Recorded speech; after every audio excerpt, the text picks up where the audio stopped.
എല്ലാ ഭക്തജനങ്ങൾക്കും കതിർവേൽ മുരുകൻ യൂട്യൂബ് ചാനലിലേക്ക് ഒരിക്കൽ കൂടി സ്വാഗതം. നമുക്ക് എപ്പോഴും നമ്മളെ ബാധിക്കുന്ന ഒരു കാര്യമാണ് ഈ ശത്രുദോഷം. ശത്രുദോഷമില്ലാത്ത മനുഷ്യരില്ല അല്ലേ? അപ്പോൾ നമ്മൾ ഏറ്റവും കൂടുതൽ നമ്മൾ ശത്രുദോഷം ബാധിക്കുന്നത് നമ്മുടെ വീട്ടിലാണ്.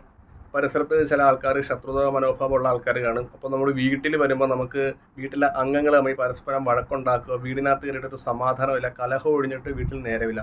നമ്മൾ വൈകുന്നേരങ്ങളിൽ സന്ധ്യയ്ക്ക് സന്ധ്യാദീപം കിട്ടുമ്പോൾ വിളക്ക് കിട്ടുപോവുക, പല രീതിയിലുള്ള പ്രശ്നങ്ങൾ നമുക്ക് ഉണ്ടാകുന്നത്.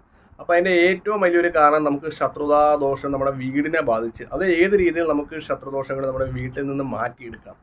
നമ്മൾ എല്ലാവരും എല്ലാ ഭക്തജനങ്ങളും വൈകുന്നേരം വിളക്ക് വെക്കുന്ന ഭക്തജനങ്ങളാണെങ്കിൽ കഴിവതും 5 തിരിയോ 2 തിരിയോ ഇട്ട് വിളക്ക് വെക്കുക, കിഴക്ക് പടിഞ്ഞാറിട്ടിട്ട്. എന്നിട്ട് ചുമന്ന പുഷ്പങ്ങൾ കൊണ്ട് ശത്രുസംഹാര മന്ത്രം, അതായത് ശത്രുസംഹാര മന്ത്രം ഉദ്ദേശിക്കുന്നത് അമ്മേ നാരായണ, ദേവി നാരായണ, ലക്ഷ്മി നാരായണ ഉദ്ദേശിച്ചാൽ മതി. വലിയ രീതിയിലുള്ള മന്ത്രകാര്യങ്ങൾ ചെയ്യേണ്ട. അത് ചൊല്ലി നമ്മുടെ ചുമന്ന പൂക്കൾ എന്ത് ചെയ്യണം, നമ്മുടെ വിളക്ക്, അതായത് വിളക്കെന്ന് ഉദ്ദേശിക്കുന്ന മഹാലക്ഷ്മിയാണല്ലോ. അപ്പോൾ മഹാലക്ഷ്മിയുടെ അടുത്ത് നമ്മുടെ ശത്രുദോഷം മാറിത്തരണമെന്ന് പറഞ്ഞ് ഈ വിളക്കിൻ്റെ ചുവട്ടിൽ എല്ലാ ദിവസവും നമ്മൾ കത്തിക്കുമ്പോൾ ചുമന്ന പൂക്കൾ ഇട്ട് കത്തിക്കുമ്പം നെഗറ്റീവിനെ മാറ്റി പോസിറ്റീവ് എനർജി ആ ഒരു സമയത്ത് നമുക്ക് കിട്ടുന്നതാണ്. അപ്പോൾ നമ്മുടെ വീട്ടിലെ ശത്രുദോഷങ്ങളും പ്രശ്നങ്ങളെല്ലാം മാറി നമുക്ക് വീടിൻ്റെ അകത്ത് ഐശ്വര്യവും ശാന്തിയും സമാധാനവും ഒക്കെ വരുന്നതായിരിക്കും.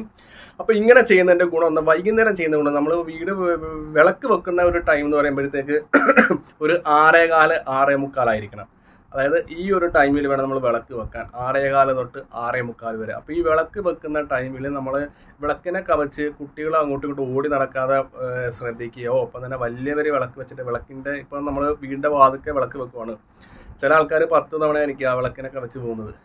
വിളക്ക് സൈഡിലായിരിക്കും, പക്ഷേ വിളക്ക് വെച്ചാൽ നമ്മൾ അതിൻ്റെ അടുത്ത് നിന്ന് അങ്ങോട്ടും ഇങ്ങോട്ടും പോകരുത്. നമ്മളൊരു 10 മിനിറ്റ് വെച്ചാലും വിളക്ക് കിടത്തി മാറ്റി വെച്ചോ. പക്ഷേ ചില ആൾക്കാരൊക്കെ 5:30 തൊട്ട് 7 മണി വരെ വീടുകളിൽ വിളക്ക് വെക്കാറുണ്ട്. എന്നിട്ട് ഒരു 10 തവണ അങ്ങോട്ടും ഇങ്ങോട്ടും കയറിപ്പോവാണ്. അപ്പം ലക്ഷ്മി അവിടെ ഇരുത്തിയിട്ട് അവർ അങ്ങോട്ടും ഇങ്ങോട്ടൊക്കെ നടക്കും. പക്ഷെ നമ്മുടെ നടപ്പിൻ്റെ ആ ഒരു സ്പീഡ് കൊണ്ട് വിളക്ക് കെട്ടു പോകുമ്പോൾ ഒരു ദോഷം ഉണ്ടായ ചിലവർ വരെ ഒരു ദോഷമാണ്. പക്ഷേ അങ്ങനെ ഒരിക്കലും ചെയ്യാൻ പാടില്ല. നമ്മളൊരു 10 മിനിറ്റ് ഇത് കത്തിച്ചെങ്കിൽ നമ്മൾ എഴുന്നേൽക്കുമ്പോൾ ആ വിളക്കും എന്ത് ചെയ്യണം, എടുത്തുകൊണ്ട് പോയി കിടത്തി വെക്കുക. ഒന്നെങ്കിൽ നെയ്യ് ഉപയോഗിച്ച് കത്തിക്കുക, ഒന്നെങ്കിൽ വെളിച്ചെണ്ണ ഉപയോഗിച്ച് കത്തിക്കുക.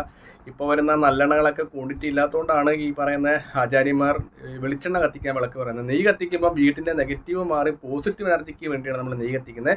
ഒപ്പം തന്നെ നമ്മുടെ വീട്ടിലെ ശത്രുദോഷങ്ങളും ദുരിതങ്ങളും മാറാൻ വേണ്ടി ചുമന്ന ചെത്തിപ്പൂവോ ചെമ്പരത്തിയോ അതേപോലെ തന്നെ അരളി, ചുമന്ന അരളി ഉണ്ടാകും. ഇത് നമ്മൾ ചുറ്റിനും അമ്മേ നാരായണ, ദേവി നാരായണ, ലക്ഷ്മി നാരായണ, ഇല്ലെങ്കിൽ അവരവർക്ക് ഇഷ്ടമുള്ള ഉപാസനാമൂർത്തിയുടെ പ്രാർത്ഥനാ മന്ത്രങ്ങൾ കൊണ്ട് വിളക്കിലിട്ട് ശത്രുദോഷം ശത്രുദോഷം മാറണമെന്ന് പ്രാർത്ഥിക്കുമ്പോഴത്തേക്ക് നമ്മുടെ വീട്ടിലെ ശത്രുദോഷങ്ങളൊക്കെ മാറുന്നതാണ്. ഒപ്പം തന്നെ വീടിന് ഗ്രഹശാന്തി ഉണ്ടാകുന്നതായിരിക്കും. ഇത് എല്ലാ ദിവസവും ചെയ്യുമ്പോൾ നമ്മുടെ വീടിൻ്റെ അകത്ത് നല്ല പോലുള്ള മാറ്റങ്ങളും കാര്യങ്ങളൊക്കെ ഉണ്ടാകുന്നതായിരിക്കും. അപ്പോൾ വിളക്ക് വെച്ചതിന് ശേഷം അങ്ങോട്ടും ഇങ്ങോട്ടും തേരപ്പാന നടക്കാതിരിക്കുക, അത് പ്രത്യേകം ശ്രദ്ധിക്കണം. 6:15 തൊട്ട് ഒരു 10 മിനിറ്റ് കത്തിച്ചിട്ട് വിളക്കെടുത്താൽ യാതൊരു ദോഷവുമില്ല. പക്ഷേ ഒത്തിരി നേരം വിളക്ക് കത്തിച്ചിട്ട് അങ്ങോട്ടും ഇങ്ങോട്ടും നടക്കാതെ പ്രത്യേകം ശ്രദ്ധിക്കുക. വീഡിയോ ഇഷ്ടപ്പെട്ടെങ്കിൽ ലൈക്കും ഷെയറും കമൻറ്റും ചെയ്യുക. മറ്റൊരു വീഡിയോ വരുന്നത്. നമസ്കാരം.